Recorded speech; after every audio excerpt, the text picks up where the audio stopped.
Before sunrise, Eastern Bhutan feels completely different. The air is wetter, the valleys deeper, and the forests begin swallowing sound. By late April, the Himalayas here are already preparing for monsoon. Clouds rise through river gorges, mist drifts across pine ridges, and every forest layer suddenly becomes alive. This phase of the journey would carry us through Mongar, Trashigang, and finally into the tropical foothills of Samdrup Jongkhar. Across just a few days, the landscape would transform completely. Cold, temperate forests would slowly give way to humid evergreen rainforest. And with every drop in elevation, the bird life changed again. Some species remained hidden high inside moss-covered canopy. Others exploded into activity along flowering valleys, river systems, and dense subtropical corridors. By the end of the entire Bhutan expedition, we would document 252 species of birds. And in eastern Bhutan alone, we would observe 139 species. This video covers 66 key species from the eastern Himalayas. But this phase was never only about numbers, because eastern Bhutan feels untamed, less visited, more unpredictable, and far more intense. This is where massive hornbills still cross ancient valleys, where mixed hunting flocks move through cloud forest like waves, where barbets echo through entire mountainsides, and where every morning begins before the forests disappear back into mist. This is Eastern Bhutan Unfolded.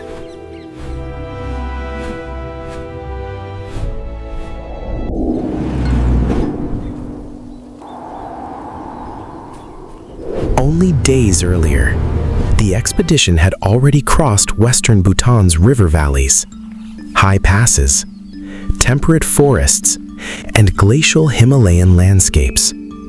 Phase 1 carried us through Paro, Phuentsholing, Tiger's Nest, and alpine river systems shaped by snowmelt. Phase 2 revealed a quieter side of Bhutan, dense mountain forests, hidden pheasants, fog-covered ridgelines, and one unforgettable roadside encounter with a satyr tragapan. But farther east, everything changes again. The mountains become steeper, the valleys warmer, and the forests begin transitioning toward the Indo-Himalayan rainforest belt.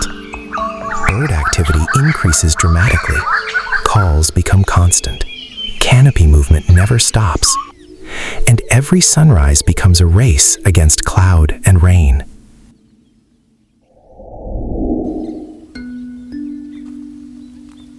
Cloud forest corridors. Mongar feels suspended between ecosystems. One moment, the road climbs through cool pine forest, and only hours later, it drops into warm subtropical valleys filled with dense evergreen canopy. In late April, this region becomes incredibly active. Breeding calls begin echoing through the forests from dawn. Mixed feeding flocks move continuously through the canopy, and flowering trees suddenly become magnets for bird activity. Along exposed rocky slopes, the male blue-capped rock thrush used elevated perches to broadcast territorial songs deep into the valleys. Inside moisture-rich forest patches, spider hunters moved rapidly between flowers with their long, curved bills perfectly adapted for nectar feeding. Dark-sided flycatchers hunted quietly from dead snags, making short aerial sallies before returning to the exact same perch. While the brilliant verditer flycatcher remained impossible to miss, glowing almost neon blue against the darker forest edge. Higher inside the canopy, sultan tits moved through the trees in noisy family groups, their golden crests flashing briefly through the foliage. And hidden deep inside old-growth broadleaf forest, we encountered one of the region's most sought-after specialists, the beautiful nuthatch, a species heavily dependent on untouched temperate forest. In the middle canopy, lesser yellownapes hammered through decaying barks searching for beetle larvae, while maroon orioles filled the valleys with clear, fluid whistles. But Mongar constantly shifts between silence and sudden movement. Square-tailed drongo catchers stayed hidden inside dense canopy, carefully observing host nests. Gray bush chats dropped from roadside perches on insects below. And gray tree peas moved noisily through the oak forests, acting almost like forest sentinels. As the road climbed higher, yellow-throated fulvetas appeared in tightly packed feeding flocks inside dense bamboo understory. Rufous-necked dominated flowering canopy layers, and striated bulbuls gathered along roadside fruiting shrubs exposed to morning light. Then came one of Eastern Bhutan's defining moments. A massive Rufous-necked Hornbill crossing above the valley. Slow wing beats. Ancient movement. One of the last strongholds for this species anywhere in the Himalayas. Even smaller birds carried extraordinary energy here. Green-backed tits moved constantly through outer branches searching for insects. Blue-throated barbets called endlessly from hidden canopy perches. Long-tailed shrikes scanned open valleys from high wires. And Himalayan bulbuls remained everywhere, moving easily between villages, orchards, and forest edges. By late afternoon, clouds began building rapidly across the ridges. The valleys disappeared into mist again, and Mongar slowly became silent. Chapter 2: Trashigang, Eastern Highland Wilderness. Trashigang feels wilder, more vertical, more isolated. The forests here become colder, denser, and far more atmospheric. Morning light rarely reaches the valleys cleanly. Everything moves through layers of fog. This region holds some of the most productive temperate forests of the journey, especially during late April, when insect activity triggers massive movement across mixed hunting flocks. Deep inside bamboo thickets, Bhutan laughing thrushes stayed mostly hidden, occasionally erupting into loud choruses before disappearing again into dense cover. Rufous-bellied woodpeckers worked methodically across temperate oak forests, creating neat sap wells across trunks. Nearby, taiga flycatchers flicked their tails constantly while hunting from shaded understory branches. And across the valleys, the unmistakable call of the common cuckoo echoed through the mountains. Higher in the canopy, black bulbuls moved in huge, restless feeding groups around fruiting trees. Great barbets delivered deep, wailing calls powerful enough to carry across entire ridgelines, while golden-throated barbets answered from hidden perches buried inside dense broadleaf canopy. Open forest clearings revealed gray-backed shrikes hunting from low bushes, yellow-breasted greenfinches feeding quietly along alpine meadows, and white-crested laughing thrushes moving through understory vegetation in loud, coordinated groups. Along quiet forest roads, Kalige pheasants emerged cautiously from damp roadside cover during early morning, one of the most atmospheric encounters of this phase. The temperate forests here also held extraordinary smaller species. Chestnut-bellied nuthatches crept headfirst down pine trunks. Gray-headed canary flycatchers moved restlessly through shaded river corridors. And fire-breasted flowerpeckers, among the smallest birds of the Himalayas, fed actively high inside fruiting trees. As afternoon fog thickened, whiskered euhenas appeared inside fast-moving mixed flocks. Mrs. Gould's sunbirds tracked flowering rhododendrons across the slopes, and yellow-billed blue magpies crossed open valleys in noisy family groups. Then suddenly, everything became still. A mountain hawk eagle soaring above the forest.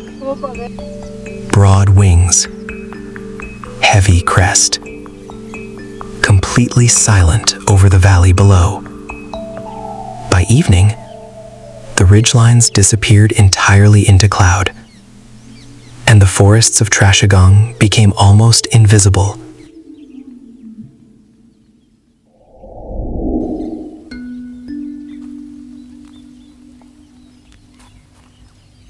By the time we reached Samdrup Jongkhar, the Himalayas no longer felt alpine.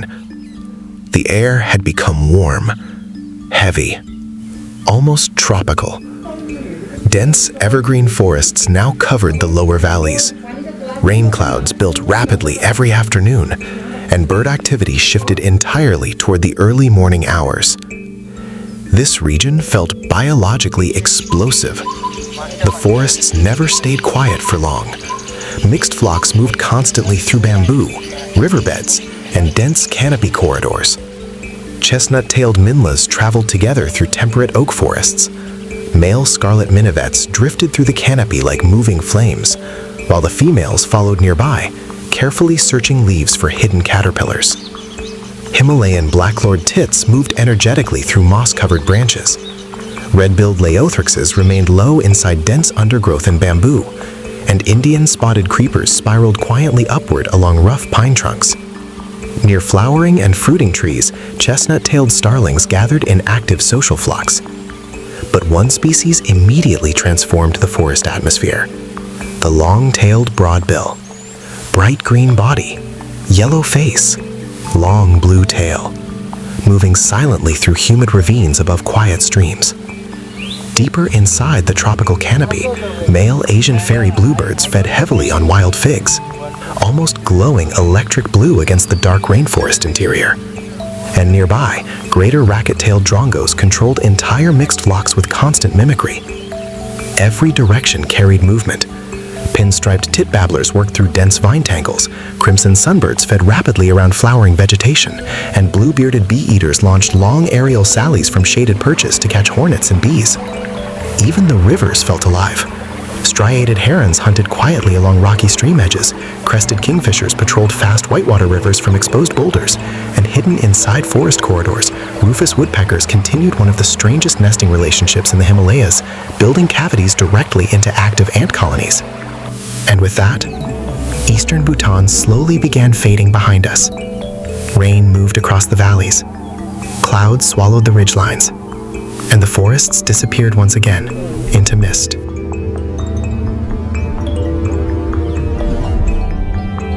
Over nearly 1,000 kilometers, this expedition crossed almost every major Himalayan ecosystem Bhutan has to offer, from subtropical rainforest to alpine valleys, from glacial rivers to cloud forests hidden beyond mountain passes. Across the full journey, we documented 252 species of birds, and every face revealed a completely different side of the Himalayas. Western Bhutan felt dramatic. Central Bhutan felt quiet and mysterious. But Eastern Bhutan felt alive, constantly moving, constantly calling, constantly changing with altitude, rain, and cloud. And perhaps that is what makes Bhutan so unique. The mountains never fully reveal themselves. You only experience brief moments. A sound through fog, movement across canopy, a silhouette crossing a valley. And then suddenly, everything disappears again. If you enjoyed joining this journey through Eastern Bhutan, let us know which species or encounter stayed with you the most. And if you'd like to continue exploring Himalayan wildlife, forests, and bird life with us, consider subscribing to the channel, because the journey across the Himalayas is far from over. Until next time, from the forests of Bhutan.